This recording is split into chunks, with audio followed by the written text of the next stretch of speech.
ফরহাদ, ফরহাদের সাথে তোমার last year সম্পর্ক শেষ হয়ে গেছে? শেষই তো। তো দেন আমাকে ফোন করলো, হঠাৎ করে ফোন করে বললো সে নাকি দেখা করতে চায়, আমাকে খুব দেখতে ইচ্ছা করতেছে। হ্যালো রাকিব, তুমি কোথায়? আমি তো এই বাসা থেকে বের হইলাম। বাইরে কোথায় যাও? তোমার তো অফিস নাই। না অফিস না, এবার ছোট একটা কাজ আছে এই জন্য বের হইছিলাম। না, তুমি একটু প্লিজ আসো না। কেন, কিছু হয়েছে? তুমি আসো প্লিজ, এখনই আসো, আমি অ্যাড্রেস টেক্সট করে দিচ্ছি। কি হয়েছে তাসনবা? আচ্ছা ঠিক আছে, ওকে আমি আসতেছি। ওকে।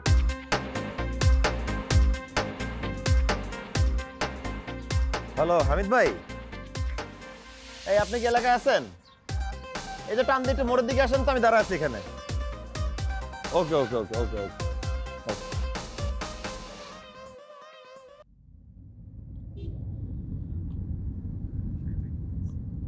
আচ্ছা কাহিনীটা কি হয়েছে আমাকে বলো তো। ফরহাদের সাথে দেখা করতে আসছিলাম। ফরহাদের সাথে তোমার লাস্ট ইয়ার সম্পর্ক শেষ হয়ে গেছে? শেষই তো। তো দেন আমাকে ফোন করলো, হঠাৎ করে ফোন করে বললো সে নাকি দেখা করতে চায়, আমাকে খুব দেখতে ইচ্ছা করতেছে। ওকে। ফার্স্ট টাইম কনভিন্স ছিলাম না রাকিব, বিশ্বাস করবো তো। অনেকবার বলছিল যে আমাকে দেখতে ভীষণ ইচ্ছা করতেছে, মায়া লাগতেছিল। আসলাম, কিন্তু আমি বললাম যে না, কোনো পাস্ট ইস্যুস নিয়ে কথা বলতে চাই না। বাট না, সেটা না চেঞ্জ হয় নাই, আমাকে উল্টাপাল্টা কথা বলেই। কি বলেছে তুমি জানো? আমি নাকি ফেক, আমি নাকি সবার সাথে মেকি আচরণ করি, আমার মধ্যে নাকি এরকম কিছু নাই অ্যাট্রাকটিভ যে আমাকে কেউ পছন্দ করতে পারে। আর ওর মতো বয়ফ্রেন্ড আমার নাকি সাত কপালের ভাগ্য, এরকম একটা বয়ফ্রেন্ড। আচ্ছা বুঝতে পারছি। আচ্ছা বাই দ্য ওয়ে, ওই ৬,৭০০ টাকা বিলের কাহিনীটা কি? ওরা কি তোমাকে এই বিলের জন্য তখন বসায় রাখছিল? ওরা কি তোমার সাথে খারাপ ব্যবহার করছে? আচ্ছা ইটস ওকে, লাইফে সব এক্সপেরিয়েন্সই দরকার আছে। It's fine. আচ্ছা শোনো, হামিদ ভাই তোমাকে ড্রপ করে দিবে, আমি একটা ছোট্ট কাজ আছে ওইটা সেরে আমি। আমার সাথে কিছুক্ষণ থাকো। আচ্ছা যাও। থাকলে আমি ভালো। আচ্ছা ওকে, যাচ্ছি না, আমি আসি।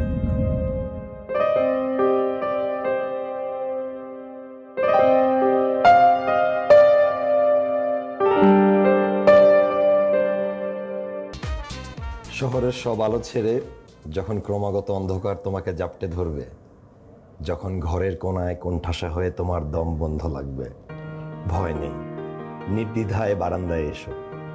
আমি তোমার বারান্দার উল্টো দিকে থাকবো। মন চাইলে তুমি নেমে এসো, আমরা হাঁটবো, আমরা হাঁটতে থাকবো শহরের আলো আধারে। হাঁটতে হাঁটতে ধরে ফেলবো তোমার কোনো এক হাত, যে হাত কোনোদিনই ছাড়বো না।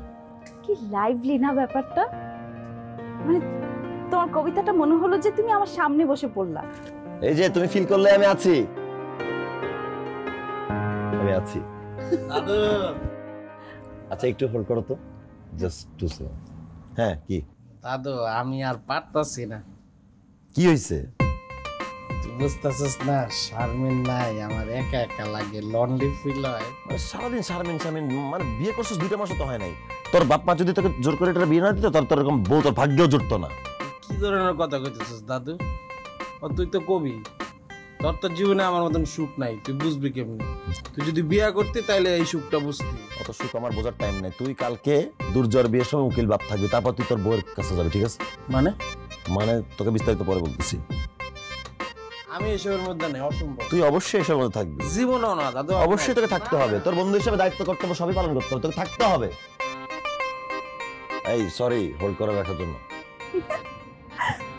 মানে আতিক ভাই আর তোমার কেমিস্ট্রি কিন্তু জোস। আরে ছোটবেলা বন্ধু আর কি, তাই এরকম। আচ্ছা কার বিয়ে নিয়ে কথা হচ্ছিল? আরে দুর্জয় আমার ছোট ভাই বন্ধু, একদম প্রেমিক মজনু। কালকে ওর প্রেমিকাকে ভাগায় নিয়ে আসা হবে, তারপরে তো দুজনকে বিয়ে দিয়ে দিব। তাই? হো, আমাকে জানাতে কি হলো? ঠিক আছে, শিওর শিওর। একটা সেকেন্ড, মা কল দিচ্ছে, আমি তোকে পরে ফোন করি। ওকে ওকে, বাই বাই বাই।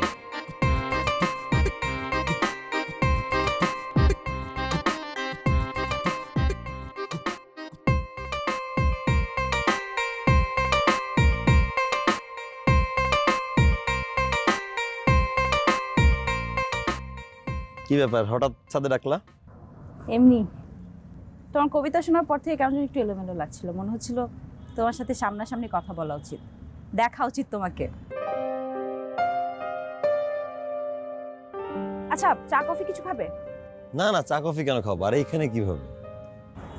কি যেন বলতেছি আমি, না ধুর, এলোমেলো লাগছে, আমি বললাম না কেমন যেন একটু অস্থির। আরে তোমার মন যা বলে তুমি সেটাই বলো তো, কোনো সমস্যা নাই। আমার তোমাকে দেখতে ভালো লাগতেছে। দেখতেছো? তোমাকে দেখতেছি। আচ্ছা, কোথাও ঘুরতে যেতে ইচ্ছা করতেছে, কোথাও যাওয়া উচিত না? হ্যাঁ চলো যাই।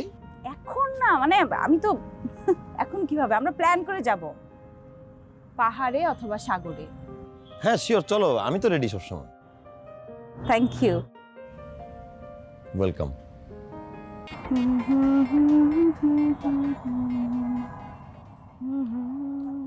সরি লেট হয়ে গেল।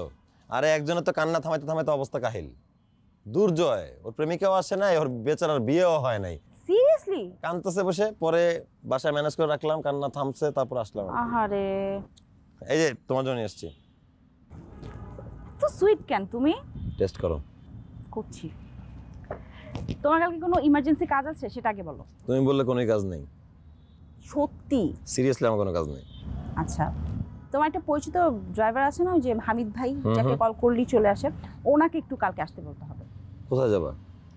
মানে আমার তো কালকে রেকর্ডিং আছে, মা আসবে বেসিকলি, তো মাকে আসলে একা একা আমি চাচ্ছি না উনি চলে আসুক। তুমি একটু গিয়ে যদি ওনাকে পিক করতে খুব ভালো হতো। শিওর, কেন পারবো না, অবশ্যই আমি পিক করবো। তুমি রিল্যাক্স থাকো এটা নিয়ে।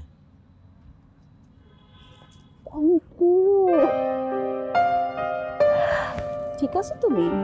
হ্যাঁ ঠিক আছে তো। না, মনে হচ্ছিল তুমি একটু কাঁপতেছো।